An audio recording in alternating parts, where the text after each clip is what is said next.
स्वागत है हमारे YouTube चैनल पर एक बार पुनः आप सभी का। हमारे कार्यक्रम को देखकर इसकी शोभा बढ़ाने के लिए आप सभी का बहुत बहुत धन्यवाद। नमस्कार दर्शकों, मैं हूं संजय। नए दर्शकों का भी बहुत बहुत स्वागत। प्रिय दर्शकों, जैसा कि आपको पता है, इस कार्यक्रम के माध्यम से हम आप हर बार नई नई शख्सियत से रूबरू होते हैं, लेकिन यह एपिसोड थोड़ा अलग होने वाला है। जैसा कि आपको पता है, भारत के चुनाव कुछ जगहों पर समाप्त हो चुके हैं तो कहीं चल रहे हैं।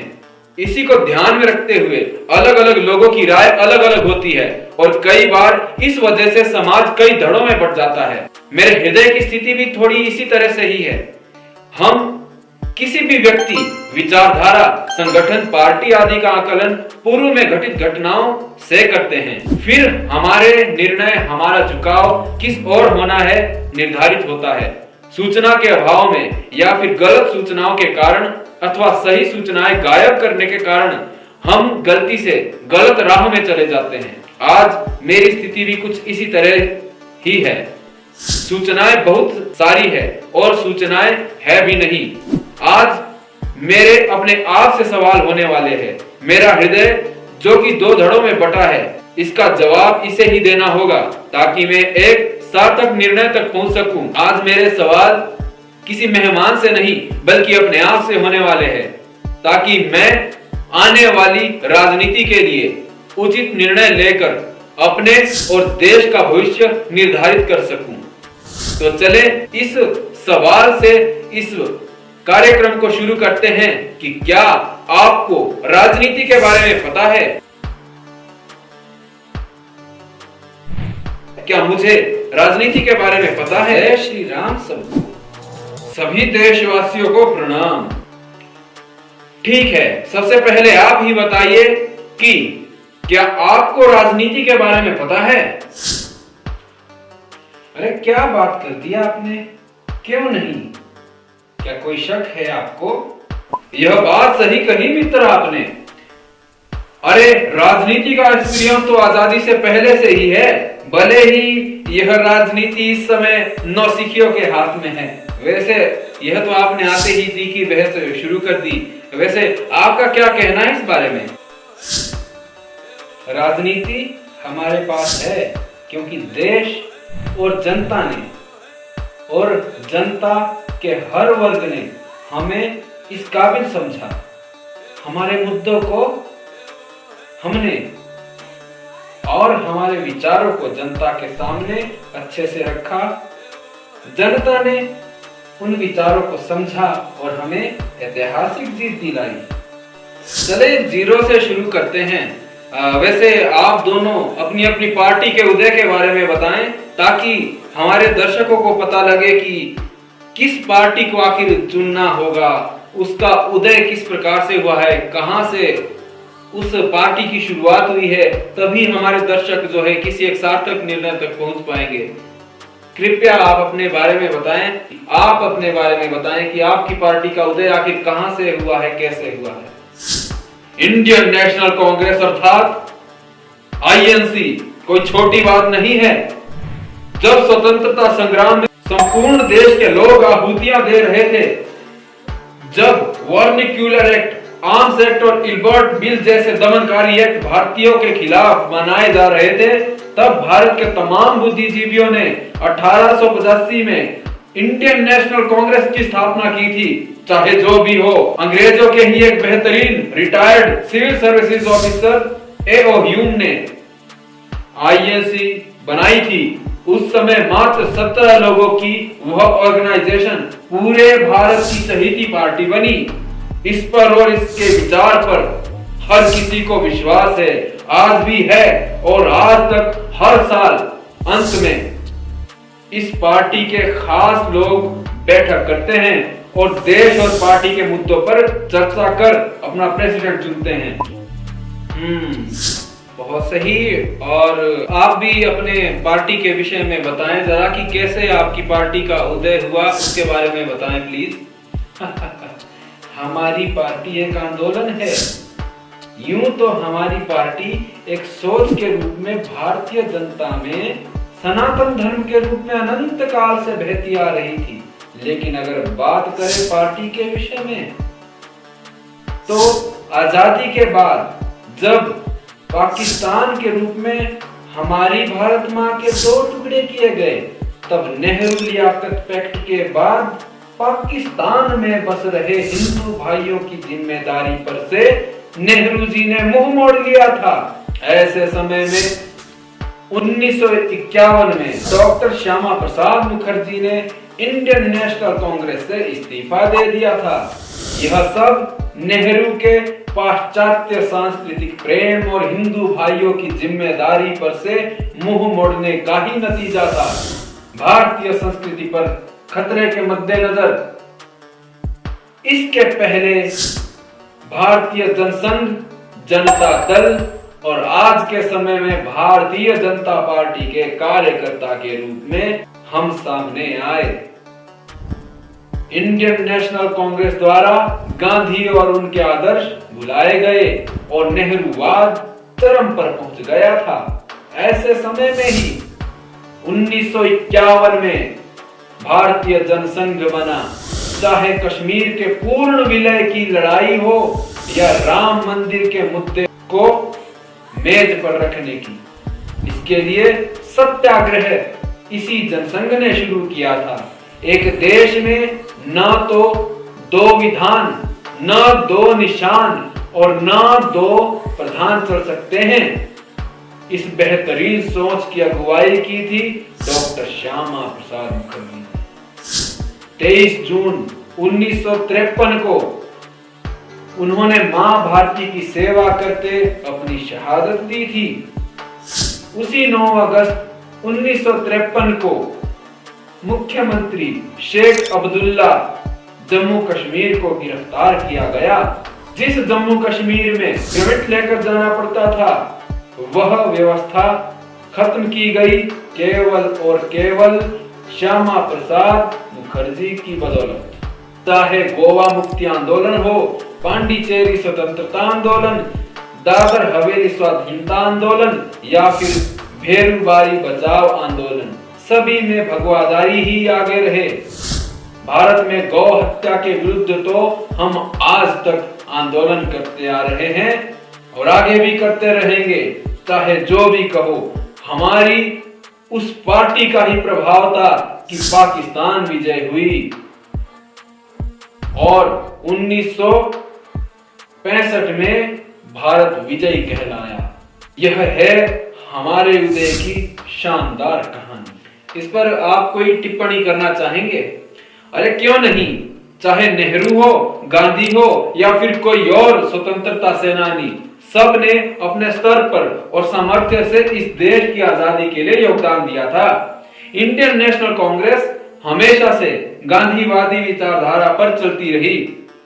जरा इनसे यह तो पूछिए कि जिस गांधी की यह दुहाई देते फिरते हैं, उसकी हत्या करने वाला भारत का पहला आतंकवादी गॉडसे किस विचारधारा से संबंध रखता था? कश्मीर को जब हमारी सरकार समर्थ हो तो पूरी तरह से भारत में विलीन कर देगी, यह प्रोविजन किसने रहने दिया था? यह बात करते हैं भारतीय संस्कृति के खतरे की। जरा इनसे कोई यह तो पूछिए कि जिस भारतीय संस्कृति और सभ्यता पर विदेशी आक्रांताओं के हमले के बावजूद हजारों सालों से कोई खतरा नहीं आया, खतरे में नहीं आई थी, उस पर एकदम से कैसा खतरा आ गया? यह बात करते हैं इस मिट्टी और देश की प्रेम की। जरा इनसे यह तो पूछो, वह कौन थे जिन्होंने आज तक तिरंगे को भारतीय झंडे के रूप में स्वीकार नहीं किया था? पाकिस्तान पर विजय जनसंघ का प्रभाव नहीं थी, बल्कि हमारे देश के वीर सपूतों के बलिदान का कमाल था। और यह लाठी उठाकर खुद को बलिदानी और देशवासी कहते फिरते हैं, जिनके एक भी सदस्य ने इतिहास में स्वतंत्रता संग्राम में आहुति के रूप में अपना बलिदान नहीं दिया था। ये तमाम प्रश्न असल में जायज मालूम पड़ते हैं। मुझे तो ये लगता है कि ये इन्होंने बहुत ही सही प्रश्न किए हैं।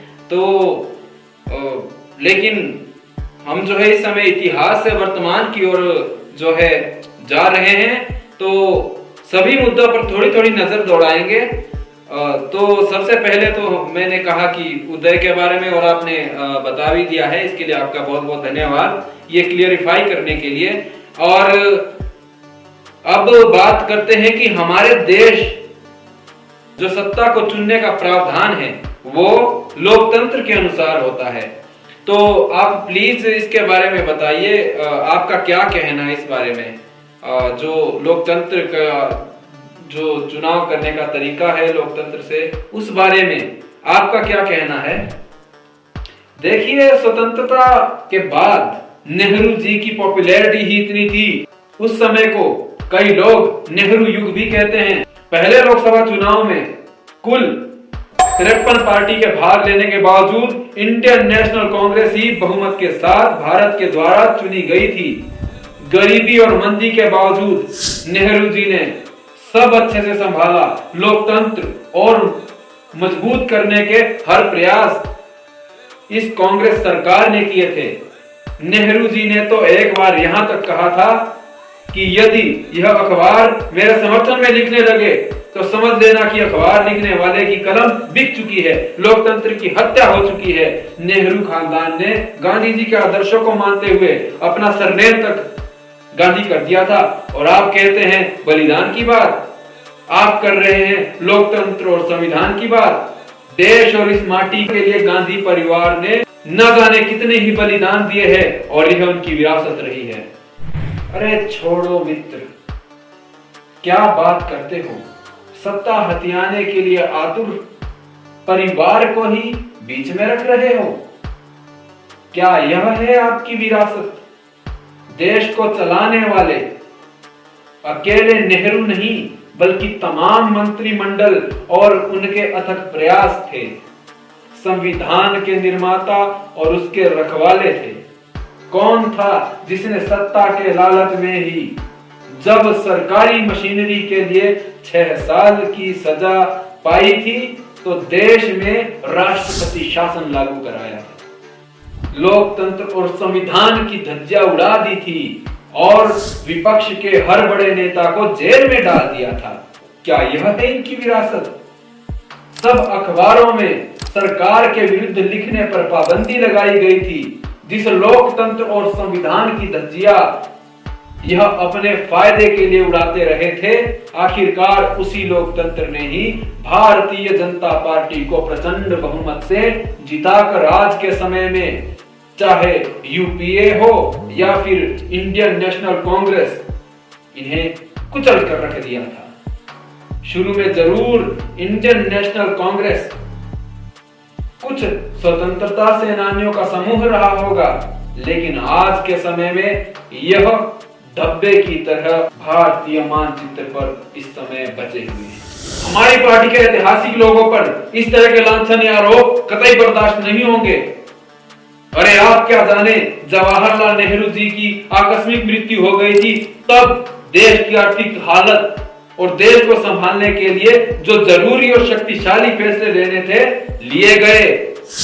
अगर उस समय लोकतंत्र को ताक पर रखकर सत्ता हथियाने की बात होती तो पार्टी के कामराज जी की बात मानकर लाल बहादुर शास्त्री जी को प्रधानमंत्री न बनाती। उस इतिहास पुरुष के आकस्मिक निधन के पश्चात ही देश की जनता की मर्जी के अनुसार ही इंदिरा गांधी जी ने सत्ता संभाली थी। देश को तोड़ने वाला चाहे खालिस्तान आंदोलन हो या फिर पाकिस्तान को तोड़कर उन्हें हराकर बांग्लादेश बनाने का कार्य, यह सब इंदिरा गांधी जी के कार्यकाल के दौरान अनगिनत कार्यों में से अहम कार्य है। इसके अतिरिक्त गरीबी हटाओ और ग्रीन रिवॉल्यूशन तो ऐसी मिसालें हैं जैसी कि दोबारा दोहराना इनके बस की बात नहीं है। इंदिरा गांधी जी विपरीत परिस्थिति में भी भारत के लिए ढाल बनकर खड़ी रही और अंत तक देश की सेवा करते हुए अपने प्राणों की आहुति दी। उन्हें आयरन लेडी यूं ही नहीं कहा जाता। ठीक है, आप आपस में लड़ मत जाना। वैसे आपने यह तो बता दिया कि डॉक्टर श्यामा प्रसाद मुखर्जी जो है वो उन्होंने पार्टी की स्थापना की थी, लेकिन आपका लिंक जो है वो आरएसएस से शुरू से ही रहा है। तो इस बारे में भी बताएं थोड़ा सा, क्योंकि मुझे लगता है कि आपकी पार्टी की स्थापना कहीं ना कहीं सबसे पहले आरएसएस ने ही की है। ऐसा नहीं है महोदय? डॉक्टर श्यामा प्रसाद मुखर्जी नेहरू के कैबिनेट में minister of industry and supply थे। लेकिन जैसा कि मैंने बताया 1950 में नेहरू लियाकत पैक्ट की वजह से ही उन्होंने इस्तीफा दिया था और फिर भारतीय जनसंघ की स्थापना की। मांग सिर्फ इतनी थी कि भारत और दुनिया भर के हिंदू संस्कृति की रक्षा की जाए और कश्मीर का भारत में पूरी तरह से विलय किया जाए। हमारी पार्टी को पहले जनरल इलेक्शन में मात्र 3 सीटें मिली थी, शायद इसलिए ही अनदेखा किया गया और आज यही भुगत रहे हैं। और आरएसएस तो देश सेवा में कब से लीन है। अगर जनसंघ की स्थापना आरएसएस की वजह से हुई है, आरएसएस के अथक प्रयासों से हुई है, तो यह भी तो अच्छा ही है। पंडित दीनदयाल जी के बारे में भी तो बताइए। पंडित दीनदयाल उपाध्याय जी के बारे में, क्योंकि आपकी पार्टी की सरकार की जितनी भी योजनाएं हैं उनमें से बहुत सारे योजनाओं में पंडित दीनदयाल उपाध्याय जी का नाम आता है। इसके बारे में भी थोड़ा सा हमारे दर्शकों को बताएं। अरे क्यों नहीं, डॉक्टर श्यामा प्रसाद मुखर्जी की आकस्मिक मृत्यु के बाद उन्होंने ही तो आरएसएस से आकर जनसंघ को संभाला था। 1967 में जनरल इलेक्शन में 35 सीटें दिलाकर उन्होंने ही पार्टी को मजबूत बना दिया था, भारतीय जनसंघ को मजबूत बना दिया था। यहां मैं यह बता दूं कि इनके बाद अटल बिहारी वाजपेयी और लाल कृष्ण आडवाणी जी ने ही इसके बाद बागडोर संभाली थी। यूनिफॉर्म सिविल कोड, गौ हत्या पर प्रतिबंध और जम्मू कश्मीर के स्पेशल स्टेटस को खत्म करना ही उस समय हमारे अहम मुद्दे थे। तो क्या आपको नहीं लगता कि आपकी पार्टी की जनक असल में इंडियन नेशनल कांग्रेस है? लगता नहीं बल्कि असल में है। यह इस आईएनसी अर्थात इंडियन नेशनल कांग्रेस के ही खराब और देश विरोधी फैसले ही थे जिसकी वजह से हमारी पार्टी पहले भारतीय जनसंघ के रूप में स्थापित हुई। और अगर इंदिरा जी इमरजेंसी नहीं लगाती और ना ही हमारे उस समय के नेताओं और कार्यकर्ताओं को जेल में डालती तो 1977 में सोशलिस्ट पार्टी कांग्रेस और भारतीय लोक दल के साथ मिलकर जनता पार्टी नहीं बनती। कांग्रेस बाहर और भारतीय जनता पार्टी सत्ता में थी। बात तो आपकी वैसे सही है। मोरारजी देसाई असल में उस समय प्रधानमंत्री बने थे, लेकिन फिर मतभेद के कारण सरकार टूटी भी तो थी और फिर 1980 में फिर से इलेक्शन हुए थे और फिर से कांग्रेस जीत गई। हाँ, यह जरूरी था क्योंकि एक पार्टी में एक ही तरह के विचार वाले लोग होने चाहिए। ऑप्शन था जनता पार्टी या फिर आरएसएस, और आपने चुना आरएसएस, है ना? वह जनसंघ के मेंबर्स की मर्जी थी जो कि आरएसएस की विचारधारा का समर्थन करना चाहते थे, और वह कोई गलत बात तो नहीं। वही तो है आज की सब की चहीती भारतीय जनता पार्टी। आरएसएस बना था इस देश की सेवा के लिए और करता भी आ रहा है। तमाम प्रकार की सामाजिक बुराइयों को समाप्त करते आ रहा है। आरएसएस की शाखा भारत के हर गांव-गांव और हर शहर में है आज के समय में, क्योंकि यह नशा मुक्ति के लिए काम करता है। यह कहीं बाढ़ आती है तो वहां पर लोगों की सेवा के लिए पहुंच जाता है। कहीं भी किसी भी प्रकार की परेशानी हो आम जनता को, वहां पर भारतीय लोगों की सेवा के लिए आ जाती है आरएसएस। आपका इनकी तमाम टिप्पणियों के बारे में क्या कहना है? आप इस पर कोई टिप्पणी करना चाहेंगे जो भी इन्होंने अभी अभी बातें बताई? अच्छा हुआ आपने मुझे मेन फ्रेम में लाने की बात कही, नहीं तो ये मेन स्ट्रीम मीडिया तो हमें अक्सर आजकल बाहर का रास्ता दिखाते नजर आता है ताकि विपक्ष कहीं दिखे ही ना।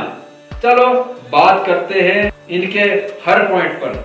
पंडित दीनदयाल जी जरूर इनके उद्धारक रहे होंगे, लेकिन थे तो वह रूढ़िवादी संगठन आरएसएस से ही ना। एक रूढ़िवादी संगठन देश नहीं होता। यदि ऐसा सोचते हो तो आप हिटलरशाही की ओर बढ़ रहे हैं और इसमें कोई संदेह नहीं। आज पंडित दीनदयाल के नाम से कई योजनाएं चलाई जा रही है, क्योंकि इनके पास कोई भी ढंग का इतिहास पुरुष नहीं है जिसने नेहरू, अंबेडकर आदि की तरह देश सेवा में निश्चल भाव से जीवन भर की आहुति दी हो। अरे इन्हें तो खुद को बड़ा बताने के लिए कांग्रेस के कद्दावर नेता सरदार वल्लभ भाई पटेल का नाम भी उधार लेना पड़ रहा है। लाल कृष्ण आडवाणी ने रथ यात्रा निकालकर कैसा सांप्रदायिक को हराम पूरे देश में मचाया था, हर किसी को पता है। हाँ, अटल जी जरूर अच्छे नेता थे इनकी पार्टी से, जो भारत रत्न के असल हकदार भी थे, लेकिन इन्होंने ही उन्हें पूरे के पूरे देश में हिंदू संस्कृति के खिलाफ जाकर लोटों में नचवा दिया था। ये क्या कह रहे हैं यह? मैं कहता हूं कि इस तरह से किसी की श्रद्धांजलि का मजाक नहीं उड़ाना चाहिए और आपको यह महंगा पड़ेगा। अरे इन्हें क्या लगता है हमें पता नहीं? तमाम देश को पता है इनके कारनामों का। इसलिए ही आज भारत की भारतीय जनता पार्टी दुनिया की सबसे बड़ी पार्टी के रूप में देश में स्थापित है। अरे सुनिए तो, ये तो बस शुरुआत है। कृपया आप दोनों संयम रखें, थोड़ा विवेकपूर्ण तरीके से बात रखें। जी बिल्कुल, क्यों नहीं। तो मैं कह रहा था, भले ही केस पेंडिंग हो, लेकिन पेगासस नाम तो आपने सुना ही होगा। जग जाहिर भले ही ना हो, लेकिन हर किसी को उससे कंट्रोल कर रहे हैं ये लोग। हमारे नेताओं से यदि किसी तरह की भूल चूक इतिहास में हुई होगी तो पार्टी भटकी होगी, तो वह सब लोगों के सामने था और लोगों ने सोच समझकर वोटिंग कर हमें अपने ताकत का एहसास दिलाया।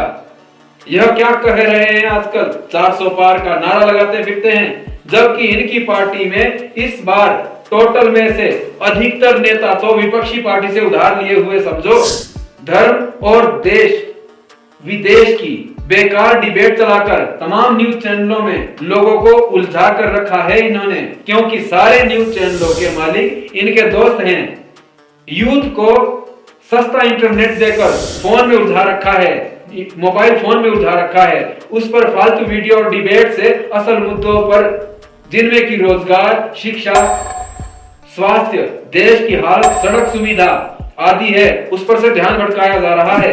यदि ऐसा ही चलता रहा तो यह तो तय है कि लोगों के दिमाग खराब होने ही वाले हैं। एक भी चिंगारी क्रांति की इनकी पार्टी का समूल विनाश कर देगी। अरब आदि देशों में या फिर चाइना हुआ, रशिया हुआ, वहां पर तानाशाही इसलिए कारगर है क्योंकि वहां के युवा के हाथ में फालतू चीजें नहीं बल्कि सुख सुविधाएं हैं, रोजगार है।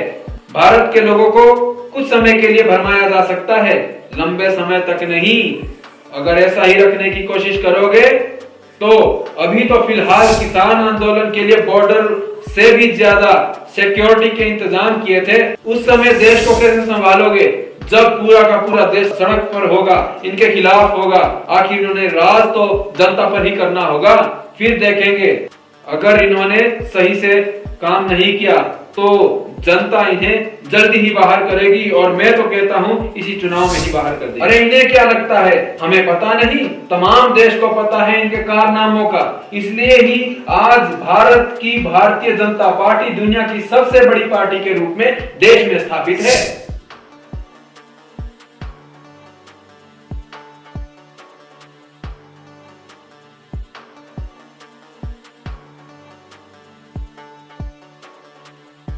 अरे अभी थोड़ी शांति रखिए थोड़ा। अभी हम जो है इतिहास से वर्तमान की यात्रा पर है। आप बताइए, आपके पास क्या प्रमाण है जिससे आप इन्हें देश विरोधी कहते हैं? इनके फैसले देश के विरोध में गए थे। लिस्ट काफी लंबी है मंच संचालक साहब, गिनते गिनते समय लग सकता है। जी, अभी आप जो जितना संक्षेप में बता सकते हैं कृपया बताएं। यह तो देख लेंगे महोदय।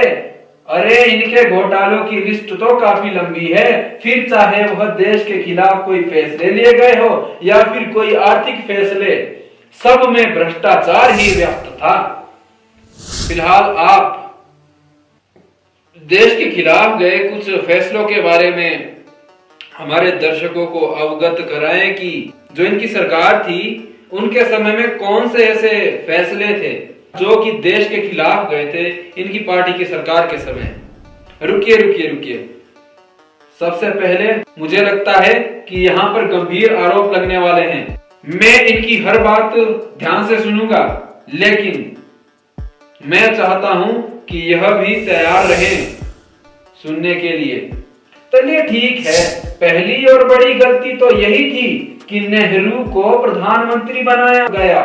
नेहरू लोगों में दुनिया भर में भारतीय आर्म्ड फोर्स का लोहा मनवाने के इतर शांति दूत की तरह हर तरफ भागे। उसी का नतीजा रहा कि आज तक भारत को हल्के में लिया जाता है। नेहरू से बेहतर पटेल थे, लेकिन नहीं, दूसरों को कम आंका। लीडरशिप की कमी के कारण खुद को सत्ता पर रखने के लिए अपने हक में बहुत से फैसले लिए। खुद को शांति दूत दिखाने के लिए भारतीय सेना के चौतरफा विकास करने पर ध्यान नहीं दिया, जिसका खामियाजा हमें आज तक भुगतना पड़ रहा है। विदेश नीति तो इतनी कमजोर रही कि जब यूएन में स्थायी सदस्य बनने की बात आई तो उस गंगा को चीन की तरफ मोड़ दिया। यह उनका चीन प्रेम का ही नतीजा था कि वह चीन के नापाक इरादों को नहीं समझ पाए।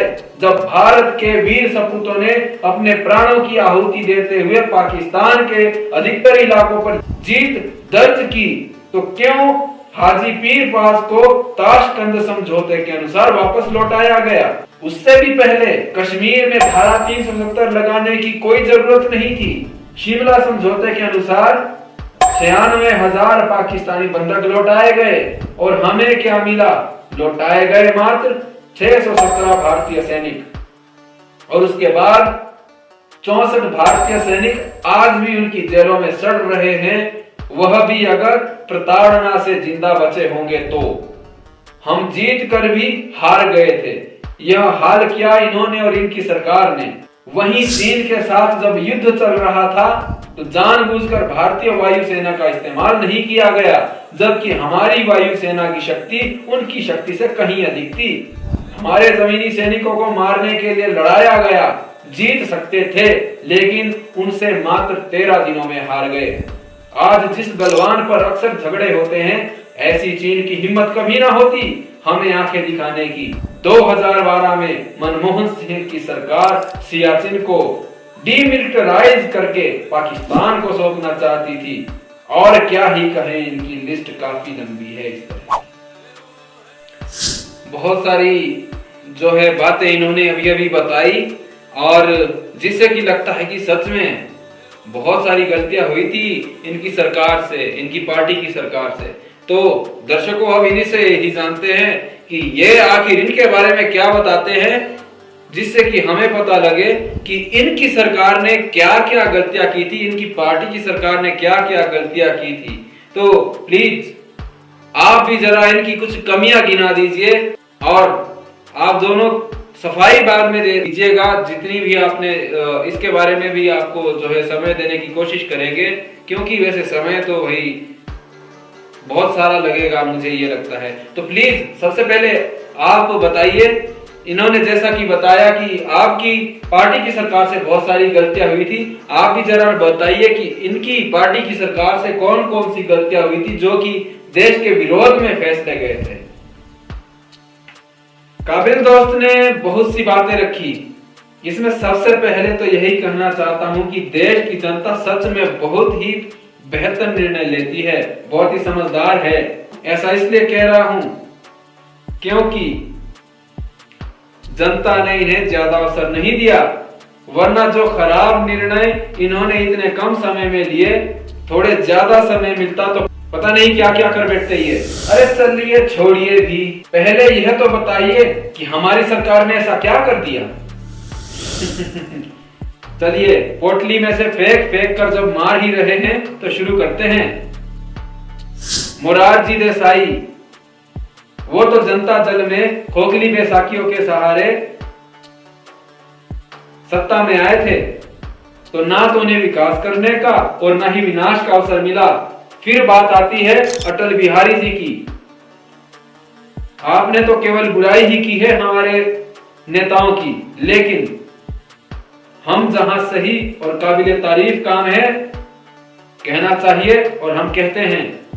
भले ही वाजपेयी जी की सरकार गठबंधन से बनी, बार बार टूटी, लेकिन वह सही थे और राष्ट्र हित में थे।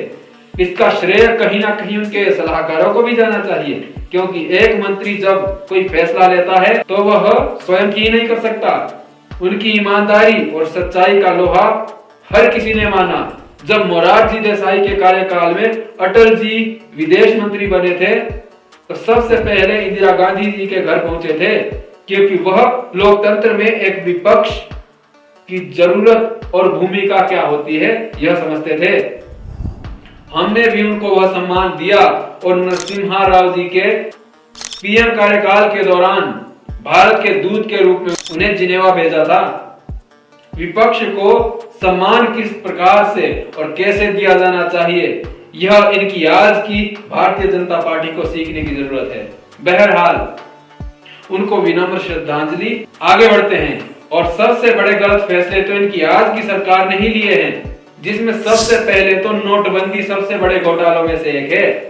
इस फैसले की वजह से जहां आम आदमी दर दर की ठोकरें खाने को मजबूर हुआ, वहीं अकस्मात लिए गए इस फैसले की भनक इनके चहेते व्यापारियों को कैसे थी, यह आज तक पता नहीं चला।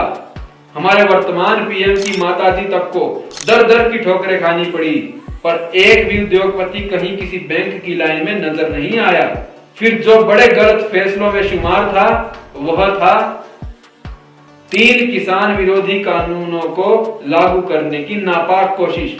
वह तो अच्छा हुआ कि सब किसान करीब 100 से ज्यादा प्राणों की आहुति देकर भी डटे रहे, तब जाकर उन कानूनों को निरस्त किया गया, वरना आज किसानों की किस्मत भी 2 या 3 उद्योगपतियों के हाथ में होती। जिस राफेल की डील हमारी पार्टी की सरकार ने तय की थी, उसमें भी हजारों करोड़ घटक गए, नहीं तो एक जेट की कीमत भला निर्धारित कीमत से 3 गुना अधिक कैसे देने की जरूरत थी। आज का मीडिया तमाम तरह के जनता के अहम मुद्दों को न तो दिखा रहा है, न बता रहा है, और न ही उसके बारे में कोई सुध ले रहा है। लोकतंत्र के तीसरे स्तंभ को अपने व्यापारिक दोस्तों के साथ कमजोर या खत्म करने का यह फैसला अपराध है और इसकी तो कड़ी से कड़ी सजा होनी चाहिए। आज बहुत से सरकारी विभाग जैसे ईडी, सीबीआई आदि को अपने फैसले और नए नए नियमों से कमजोर किया गया है इनके द्वारा, और ऐसे कानून बनाए गए हैं ताकि इनके शीर्ष अधिकारी अपने सपोर्टर या इनसे सांत्वना रखने वाले हों। नहीं तो ऐसा कैसे हो सकता है कि इनके तमाम कार्यकर्ताओं के सब क्रिमिनल केस खारिज हो जाएं? जो भी नेता क्रिमिनल चार्जेस में फंसा हुआ है उस पर से सब चार्जेस अपने आप समाप्त हो जाते हैं जब वह बीजेपी में शामिल हो जाता है। इनके बहुत से गलत फैसलों की वजह से दलित और अल्पसंख्यक पर टारगेटेड अटैक हो रहे हैं। खोखली देशभक्ति और अपने धर्म पर खतरे का एहसास टीवी से ऐसा कराया गया है कि हर वक्त दंगे का डर लगा रहता है। संविधान बनाते समय यह हमारी ही सरकार का प्रोविजन था, जब हम समर्थ हो तो सरकार कश्मीर से धारा 370 हटा दे। इन्होंने वह हटाई तो सही, लेकिन यह कश्मीर को सही से हैंडल नहीं कर पा रहे हैं। अब भारतीय किसानों पर कश्मीर में शहीद होने का प्रतिशत 72% और बढ़ गया है। आजकल जॉब तो नहीं दे पा रहे हैं, ऊपर से हर कहीं फालतू में सरकारी काम के लिए आधार लिंक कराना पड़ता है, जिस पर कि स्वयं माननीय सुप्रीम कोर्ट को हस्तक्षेप करना पड़ा और इस फालतू काम को खत्म किया गया।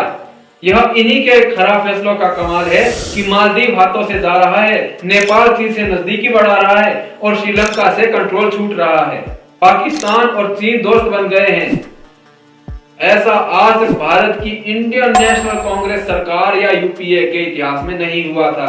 यह इन्हीं के ही खराब फैसले हैं जिसकी वजह से यह युवाओं के लिए रोजगार पैदा नहीं कर पा रहे हैं। उल्टा कभी पेपर लीक होते हैं, कभी इनके राज वाले राज्यों में, तो कभी सरकारी भर्ती रद्द हो जाती है। एफडीआई और मेक इन इंडिया का खूब ढिंढोरा पीटा, पर रिटर्न में देश को नुकसान ही उठाना पड़ा। मैं बता दूं कि एफडीआई का आइडिया इनका नहीं था, जिसे इन्होंने चुराया है, लेकिन सही से अप्लाई फिर भी नहीं कर पाए। ट्रिपल पी अर्थात पब्लिक प्राइवेट पार्टनरशिप मॉडल के अनुसार चाहे बंदरगाह हो या फिर एयरपोर्ट, सब इन्होंने कौड़ियों के भाव अपने चहितों को बेच दिए। यह इन्हीं की ही नाकामी थी जिसकी वजह से पुलवामा हमले में हमारे देश के जवान शहीद हुए और दोषियों का आज तक सही से पता नहीं चल पाया। आज जो बढ़ोतरी महंगाई, रेप केस, मर्डर केस में देखने को मिल रही है, ऐसा आज तक नहीं हुआ था। इनके आका वह सिखाते हैं कभी आम खाने का तरीका, कभी नाली से गैस निकालने का तरीका, कभी बादलों में से रडार गायब करने का, कभी पकोड़े तलने का और कभी थाली और ताली बजाने का तरीका।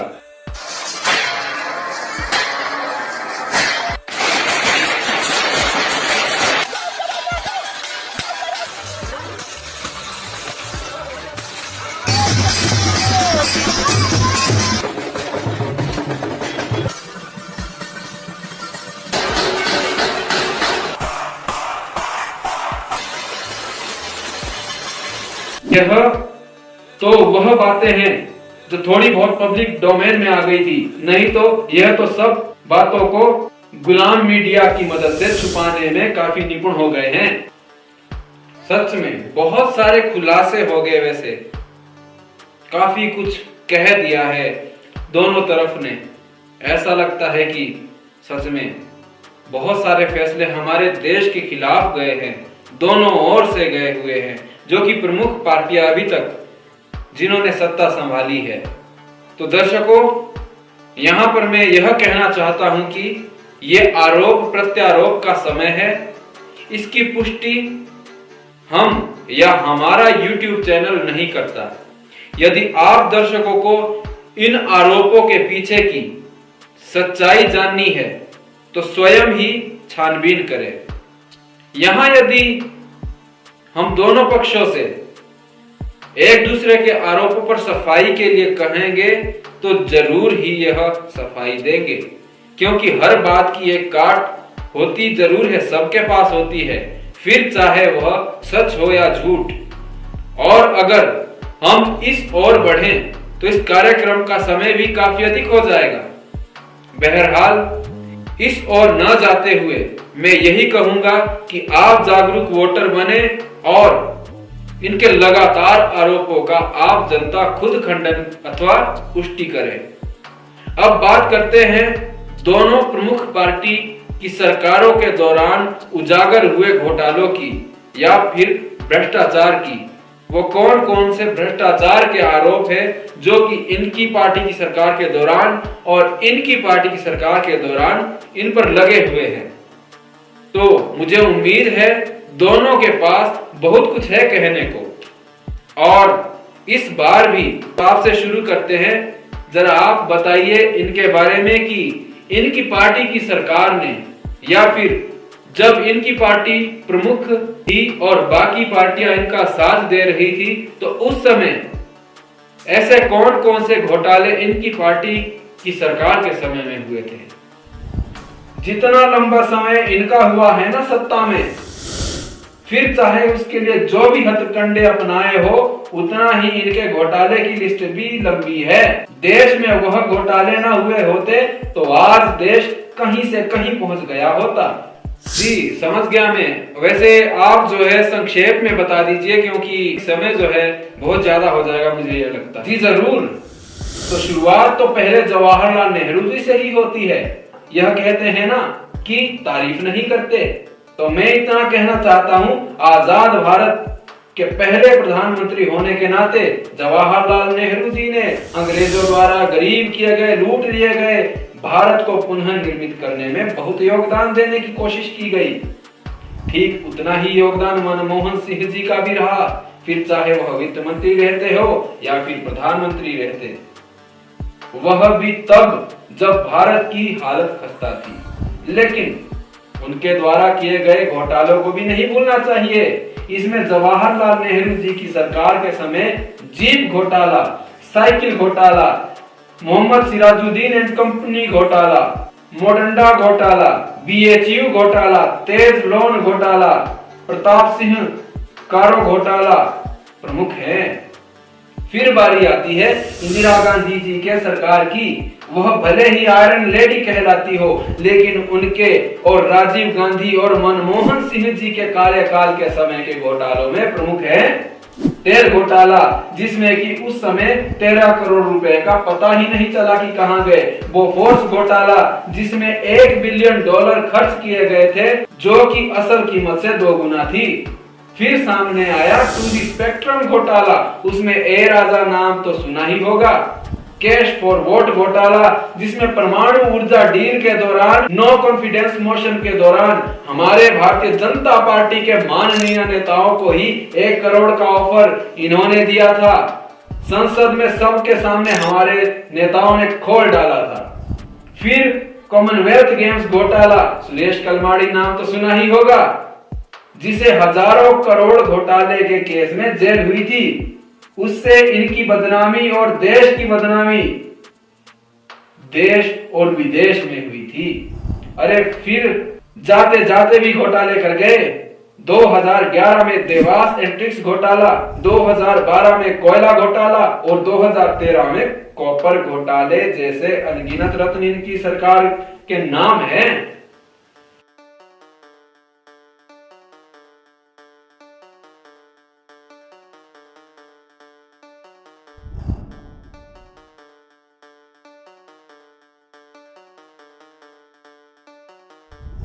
हर कोई देशवासी ऐसे आरोपों से स्तब्ध होगा और दिल दहल सकता है, और शायद इसी वजह से ही देश ने उस समय सत्ता परिवर्तन ही सही समझा।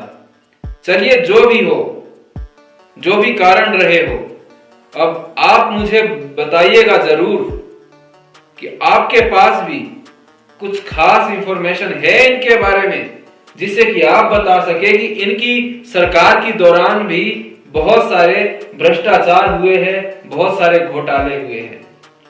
क्योंकि इस देश की जनता को यह जानना बहुत जरूरी है। जब इस तरफ से भी आरोप लगे हैं तो शायद आपके पास भी बहुत सारी इंफॉर्मेशन होगी, मुझे यह लगता है। तो प्लीज आप बताइए। अरे कोई दम नहीं है इनके आरोपों में। मैं बताता हूं इनके घोटालों की असली लिस्ट। आपको शायद लगता है कि भारत के वर्तमान प्रधानमंत्री की फैमिली नहीं है तो क्या ही घोटाले करते होंगे, क्योंकि बिक चुके न्यूज चैनलों में तो आने वाला है नहीं। लेकिन नहीं, यूं तो लिस्ट काफी लंबी है, जो कि इंडियन नेशनल कांग्रेस ने पहले ही घोटाला शीट के नाम से जारी की हुई है। आप उसे इंटरनेट पर भी देख सकते हैं।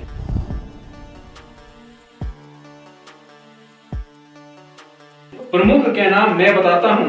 36,000 करोड़ का नाम घोटाला, पनामा पेपर घोटाला, मोना जान घोटाला, कुनकुरी चावल घोटाला, आंख फोड़वा घोटाला कांड, गर्भाशय कांड, नसबंदी कांड, DRAS घोटाला, फर्नीचर घोटाला, जमीन घोटाला, पुष्पी स्टील घोटाला, एक्सप्रेसवे घोटाला, तेंदुपत्ता घोटाला 300 करोड़ वाला था, चिट फंड घोटाला 16,000 करोड़ का, रतनजोत घोटाला।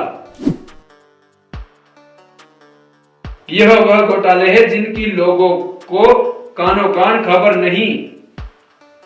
इन्होंने पूरा मीडिया कब्जे में किया है, जहां प्राइम टाइम में फालतू मुद्दों पर बात होती है और यह बातें बड़ी चालाकी से छुपाई जा रही है। इन पर पर्दा डाला जा रहा है।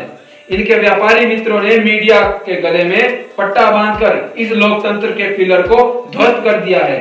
नमस्कार जूले, ये आज मेरा चौथा दिन शुरू हो रहा है अनशन का। सीमा पार से एक सीमा हैदर आती हैं तो उन पर सैकड़ों घंटे चर्चा होती है। इन घोटालों के बाद भी जो कुछ पब्लिक डोमेन में आए थे वह मैं बताता हूँ। नोटबंदी अपने व्यापारी मित्रों को फायदा पहुंचाने की चाल थी, तो वह भी एक घोटाला ही था ना। फिर फाइल घोटाला, जिसमें नई नई चुनी गई सरकार ने पगलाकर घोटाले शुरू कर दिए और हजारों करोड़ निपटा दिए। नमामि गंगे प्रोजेक्ट, उस पर 2137 करोड़ रुपए अर्थात 2137 करोड़ रुपए एलोकेट किए गए थे और खर्च करने के बाद बचे हुए 1700 करोड़ रुपए का अता पता नहीं चला। गुजरात स्टेट पेट्रोलियम गैस घोटाला, फिशरीज घोटाला और सुजलम सुफलम घोटाला वगैरह अहम है। और अभी ताजा हर घोटाले का बाप अपने व्यापारी मित्रों को सस्ते दाम में बंदरगाह और एयरपोर्ट बेचने का घोटाला। इसमें भी सबसे बड़ा घोटाला, जिसे कि कभी भी किसी भी वोटर को नहीं भूलना चाहिए अपने वोट देते समय, वह है इलेक्टोरल बॉन्ड घोटाला। वो है इलेक्टोरल बॉन्ड घोटाला। इतने पैसों का घोटाला कि जिसे आप गिनते गिनते थक जाओगे, जबकि प्रधानमंत्री जी और उनका मंत्रिमंडल उसे बड़ी बेशर्मी से सही हर कहीं ठहरा रहे हैं। यदि इतने ही सही हैं तो करे ओपन प्रेस वार्ता। ठीक है, वैसे इस बात पर जो है काफी ज्यादा डिबेट और डिस्कशन आजकल चल ही रही है और बुराइयां बहुत हो गई। इस बात का निर्धारण लोगों पर ही छोड़ते हैं कि कौन सही है और कौन गलत। चुनाव आ चुके हैं, चुनाव चल रहे हैं, एक दूसरे की कमियों का पता तो चल गया, लेकिन जरा आप अपनी उपलब्धियों को भी लोगों के सामने रखें और आप दोनों ही अपने बारे में बताएं। सबसे पहले आप ही से शुरू करते हैं। आपने कौन कौन सी उपलब्धियां हासिल की, भविष्य को लेकर क्या संभावनाएं देखकर लोगों को आपको वोट करना चाहिए और क्यों विपक्ष को वोट नहीं करना चाहिए। हमारी पार्टी का परचम देश ही नहीं विदेशों में भी लहरा रहा है। आज हर कोई हमारे प्रधानमंत्री को सराहते हैं, मानते हैं। इससे पहले इतना सम्मान किसी भारतीय प्रधानमंत्री को नहीं मिला होगा। और ध्यान रखें, हमारे प्रधानमंत्री का सम्मान बढ़ना मतलब हमारे देश का मान बढ़ना। इसके अलावा लोक कल्याणकारी योजनाओं की तो जैसे बाढ़ ही आ गई। सिर्फ पिछले 9 सालों में भारत सरकार ने वह काम कर दिखाए जो कि इंडियन नेशनल कांग्रेस या यूपीए गवर्नमेंट आज तक नहीं कर पाई। मसलन कश्मीर से धारा 370 हटाना, राम मंदिर का मुद्दा समाप्त करवाना, सीएए लागू करवाना, 3 तलाक के प्रोविजन को खत्म करना और अब तो यूनिफॉर्म सिविल कोड तक को भविष्य में लागू करने की बात चल रही है। आज बेटी बचाओ बेटी पढ़ाओ जैसी योजनाओं के तहत अनगिनत देश की बेटियां लाभ ले रही हैं। डिजिटलाइजेशन करके केवल मोबाइल से आज देशवासी डिजिटल ट्रांजैक्शन की ओर बढ़ रहे हैं। आदर्श ग्राम योजना के तहत हर नेता अपने अपने चुनाव क्षेत्र के विकास की प्रतिबद्धता को साकार रूप दे रहा है। मेक इन इंडिया से आज हर स्टार्टअप वाला भारतीय एंटरप्रेन्योर बन रहा है और हर छोटा कारोबारी और इन्वेस्टर अपने बिजनेस को, अपने व्यापार को सरकार की मदद से बड़ा रूप देने का सपना देख रहा है। नमामि गंगे योजना से गंगा नदी के सफाई को बल दिया गया। इसके साथ अन्य नदियों की सफाई को भी बल मिला। प्रधानमंत्री मातृ वंदना योजना, जननी सुरक्षा योजना और स्किल डेवलपमेंट आदि जैसी योजना से महिला सशक्तिकरण को बल मिला। प्रधानमंत्री कृषि सिंचाई योजना और परंपरागत कृषि विकास योजना से जहां किसानों के विकास को बल मिला, वहीं देश के लोगों को शुद्ध आहार की गारंटी मिल गई। पंडित मदन मोहन मालवीय मिशन से शिक्षा की गुणवत्ता में बहुत सुधार हुआ। आयुष्मान भारत कार्ड से हर नागरिक को 5 लाख तक का मुफ्त इलाज हर किसी बेहतर अस्पताल में दिया जाने लगा। उज्ज्वला योजना से हर माता बहनों को धुएं वाले चूल्हे के दुख से आजादी दी गई। प्रधानमंत्री किसान निधि योजना से तो थोड़ी थोड़ी राशि सीधी गरीबों के, किसानों के हाथों में पहुंच गई, उनके खातों में पहुंच गई। यदि देश का संपूर्ण और चहुमुखी विकास का सपना इस देश का वासी देखता है तो उसे इस देश की संस्कृति से प्यार करने वाली पार्टी को ही सत्ता में फिर से लाना होगा। देश को हर समय खोखला करते रहने वाले दीमक रूपी कांग्रेस को वोट पहले भी घाटे का सौदा रहा है देना और मुझे लगता है कि आगे भी इसी तरह से ही घाटे का सौदा रहेगा।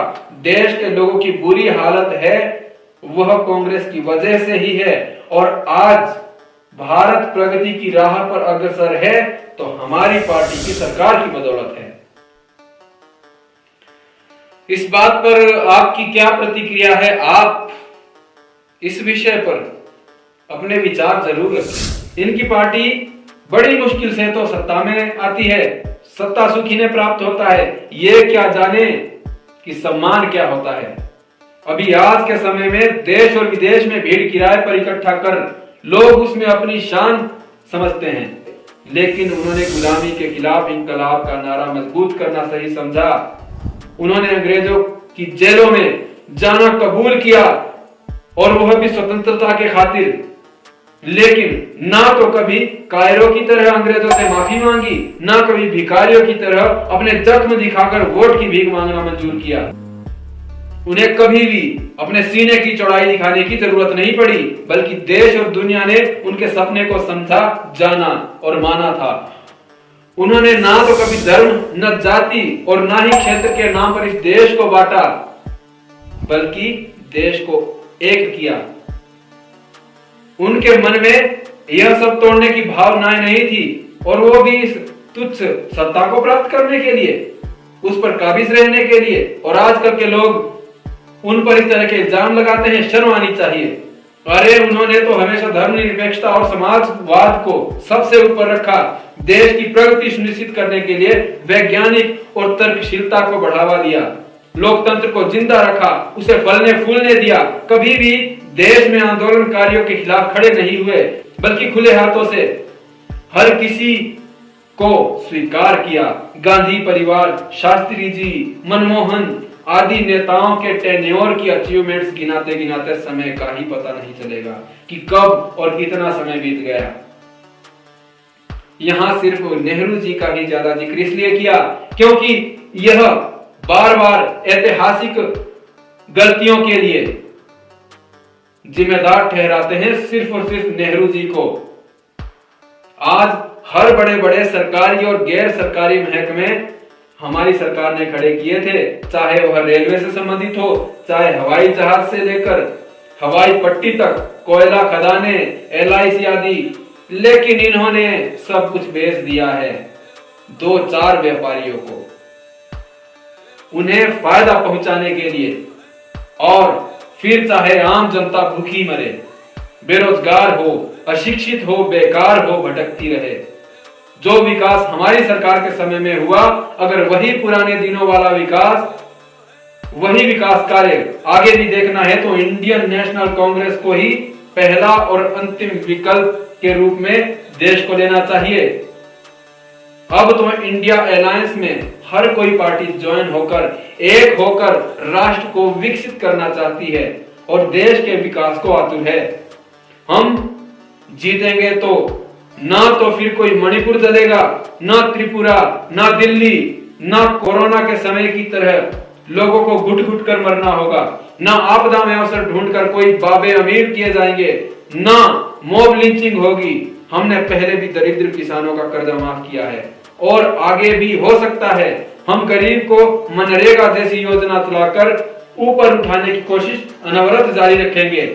हम सच्चाई के मैदान पर अमन, शांति और विकास के नगर बसाएंगे, न कि सैकड़ों स्मार्ट सिटी के खोखले वादे करेंगे। न संविधान बदलने की बात होगी, बल्कि सरकारी एजेंसियों को मजबूत करने की बात होगी, उनकी स्वतंत्रता को बढ़ाने की बात होगी, उनकी स्वतंत्रता को सुनिश्चित किया जाएगा। अरे कब तक जनता को मूर्ख बनाते रहोगे? अब तो जनता भी आपके हाथों मूर्ख बनते बनते थक गई है। इसलिए परिवर्तन के तौर पर हमें एक नहीं बल्कि 2-2 बार प्रचंड बहुमत से लगातार जिताया है। और किस तरह के सरकारी एजेंसी की आजादी की बात करते हो? तब कहां थे आपके आदर्श, जब आपकी सरकार ने ही उन्हें गुलाम बनाया था। आज जनता हम पर विश्वास करती है और इसलिए ही जनता के आशीर्वाद से आगे भी हम ही विकास करेंगे। अरे कैसे करोगे विकास? क्या? अरे कैसे करोगे विकास? घोटाले करके? अरे और बड़े बड़े व्यापारियों को खूब पैसा खिलाकर उन्हें विदेश भेजकर करोगे? देखो तो कौन इल्जाम लगा रहे हैं, जिनके बड़े बड़े नेता भ्रष्टाचार के केस में जेल की हवा खा रहे थे। हमारे समय में किसी ने भी भ्रष्टाचार किया तो उस पर सही कानूनी कार्यवाही हुई और जेल भी गए। आपकी पार्टी उनकी सरकार की तरह भ्रष्टाचारी को खरीद खरीद कर अपनी पार्टी में मिलाकर सब इल्जाम गायब तो नहीं किए ना।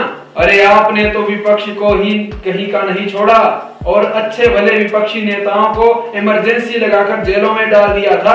आज आपकी यह हालत आप ही के पुराने कर्मों का नतीजा है। अरे पुरानी बातें छोड़ो, हम लोगों को 15-15 लाख की झूठी उम्मीदें तो नहीं दे रहे हैं ना, और ना ही हमारा कोई लाला बाबा 35 रुपए प्रति लीटर पेट्रोल देने का वादा कर रहा है। अच्छा हुआ सब भ्रष्टाचारी, दुराचारी और अपराधी एक ही पार्टी में चले गए। अब देखना जनता कैसे इनको लात मारकर बाहर करती है। यह तो आसानी ही हो गई जनता के लिए कि सब अपराधी एक ही पार्टी में आ गए, पहचानना आसान हो गया। अब तो बाहर का रास्ता है। कहा दुराचारी, क्या काम किया है हमने ऐसा? ब्रिजभूषण को भूल गए क्या? और भी हैं, जरा एक वीडियो तो चलाइएगा इनके बारे में, सब कुछ सारा का सारा कच्चा चिट्ठा सामने आ जाएगा।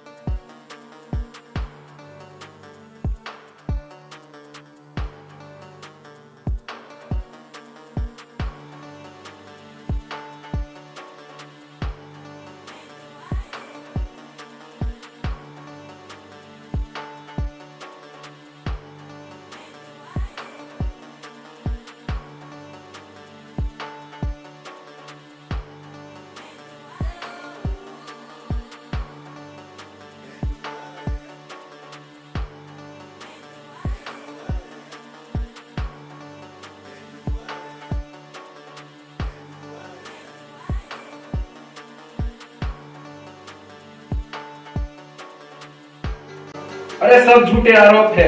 लात मारकर तो इनको बाहर का रास्ता दिखाया है जनता ने, और दरवाजा भी लॉक करके रखा है, जिससे यह गंदगी दोबारा से इस देश को गंदा ना कर सके। अरे वह तो हमारे हाथ का आशीर्वाद था, हमारे हाथ का प्रताप था कि आज तक देश आबाद था, शारीरिक और मानसिक दोनों तरीके से। लेकिन अब जो गंदगी इन्होंने देश में फैलाई है, लगता है देश को कीचड़ कमल उगाने के लिए ही किया है। लेकिन जनता मूर्ख नहीं है मेरे दोस्त। आज तक इनको चांस इसलिए ही नहीं दिया गया था, और जब चांस दिया गया है तो देखिए क्या हश्र किया है पूरे देश का, बांट कर रख दिया है इस देश को।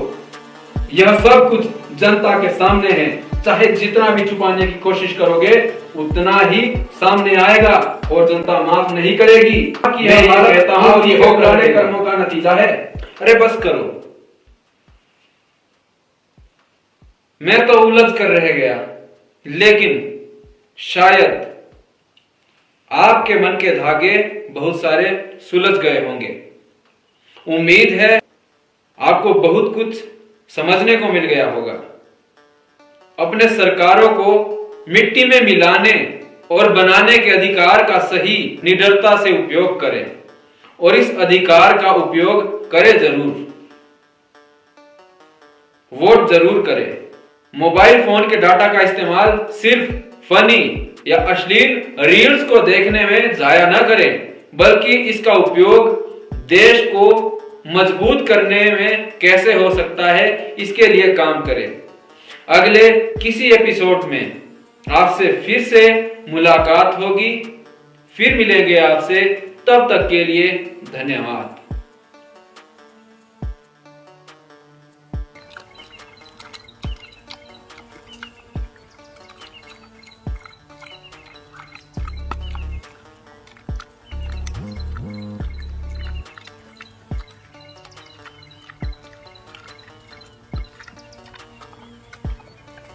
झगड़ा करने की किसी आदमी ने कोशिश की, ऐसी बात की, तो आपको इस बात से आगाह होना है कि आप किसी ऐसे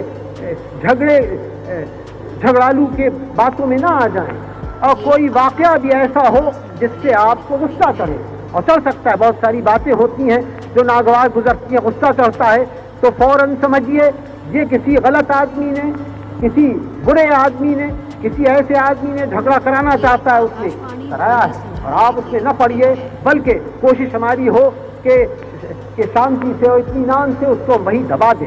ये सब में बड़ा मुकाबला है। ताकत एक मुल्क की होती है, उसकी फौज है, उसके सामान, उसके हवाई जहाज हैं, उसके समंदरी जहाज हैं, और हमें इस बात की खुशी है और इस बात का गुरूर है कि हमारी फौज हमारे नौजवान जो फौज में हैं या हवाई जहाज़ों को उनके आसमान पर उड़ाते हैं या समंदर की लहरों पे जो घूमते हैं, वो बहादुर नौजवान हैं, तगड़े हैं और हिंदुस्तान की माकूल हिफाजत कर सकते हैं। याद रखिए, आज़ादी एक ऐसी चीज़ है कि जिस वक्त गफलत में आप पड़े वो फिसल जाएगी, वो जा सकती है, वो खतरे में पड़ जाती है। और ख़ासकर आजकल की दुनिया में क्या है, आजकल की दुनिया एक ख़तरनाक दुनिया है, एक कड़ी और सख्त और बेरहम दुनिया है। वो रहम नहीं खाती कमज़ोर के तरफ। और जब मैं विदेश मंत्री बन गया तो एक दिन मैंने देखा कि गलियारे में टंगा हुआ नेहरू जी का फोटो गायब है। मैंने कहा, ये चित्र कहां गया? कोई उत्तर नहीं दिया। वो चित्र वहां फिर से लगा दिया गया।